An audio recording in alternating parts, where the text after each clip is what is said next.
Assalamualaikum pemirsa Dokmong Podcast dimanapun Anda berada. Berjumpa lagi dalam tema menarik berikut.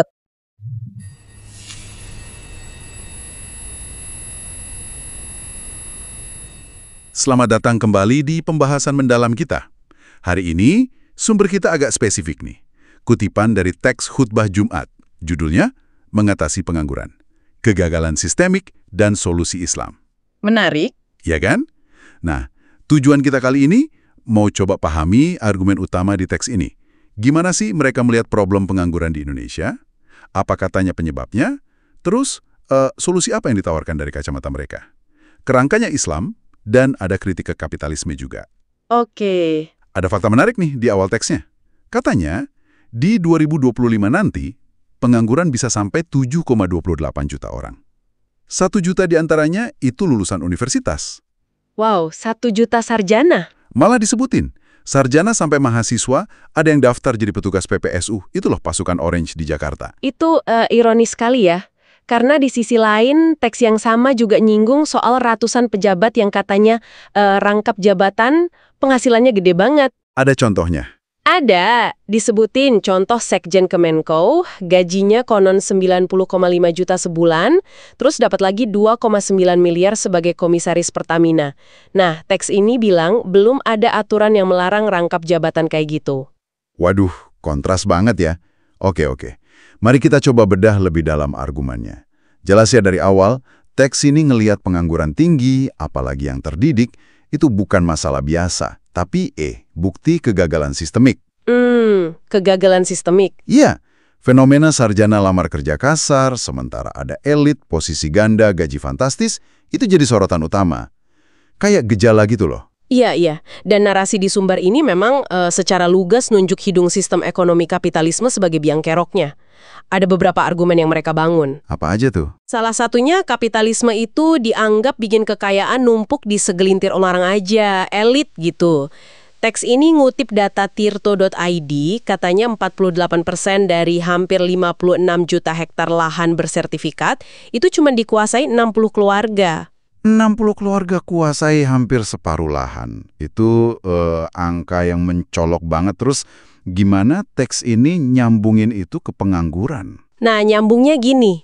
Pertama, negara itu dituduh atau ya dianggap lebih fokus ke proyek-proyek yang menurut teks ini nggak prioritas. Contohnya IKN disebut tuh. Sementara kewajibannya diain lapangan kerja kayaknya kok diabaikan. Jadi soal prioritas negara ya? Terus? Kedua, soal daya saing industri kita.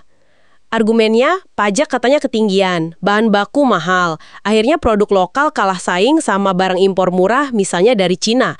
Ujung-ujungnya ya industri bisa bangkrut, PHK gitu kan? Oke, jadi selain konsentrasi kekayaan, prioritas negara ada juga soal persaingan industri ini. Betul.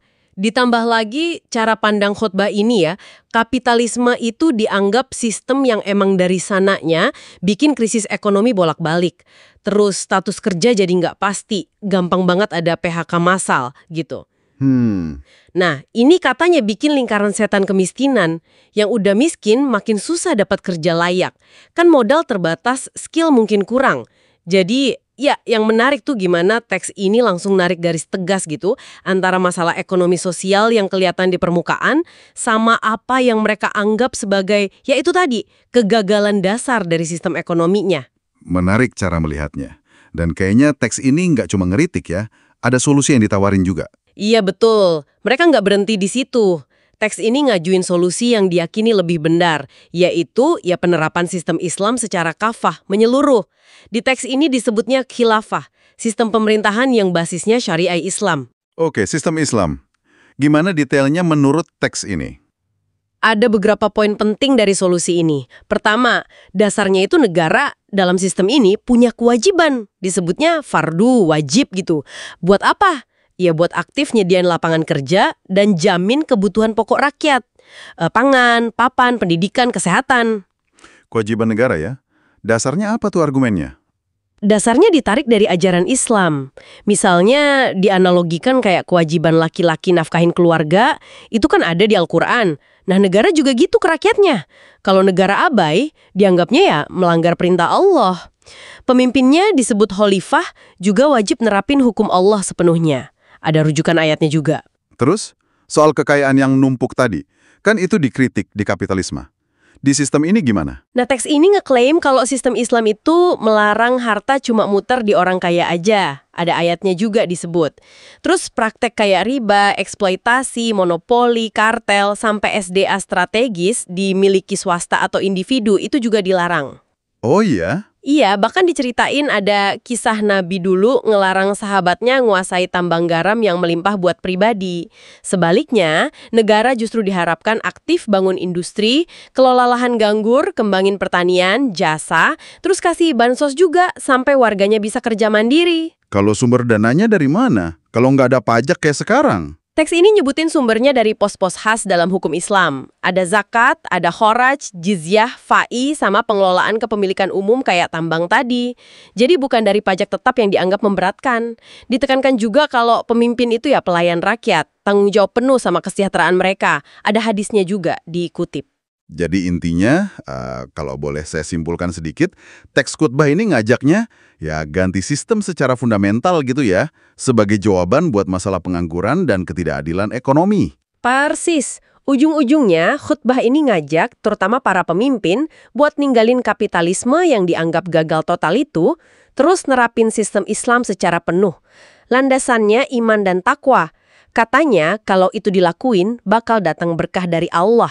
Ada ayatnya lagi disebut buat nguatin. Oke, jadi singkatnya nih ya, kita udah coba ikuti alur pikir dari sumber ini.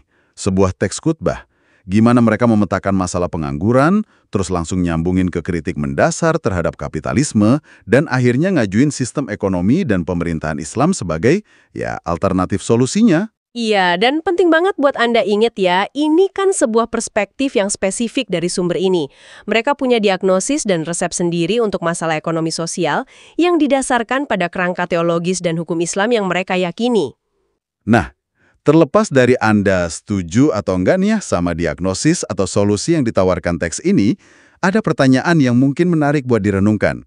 Menurut Anda pribadi, sejauh mana sih ada kaitan antara sistem ekonomi yang dipakai suatu negara dengan tingkat kesejahteraan warganya dan ketersediaan lapangan kerja secara umum? Coba direnungkan. Sampai jumpa di pembahasan kita selanjutnya. Akhirnya selesai sudah podcast pada tema menarik ini. Semoga pembahasan ini menginspirasi Anda semua. Wassalamualaikum warahmatullahi wabarakatuh.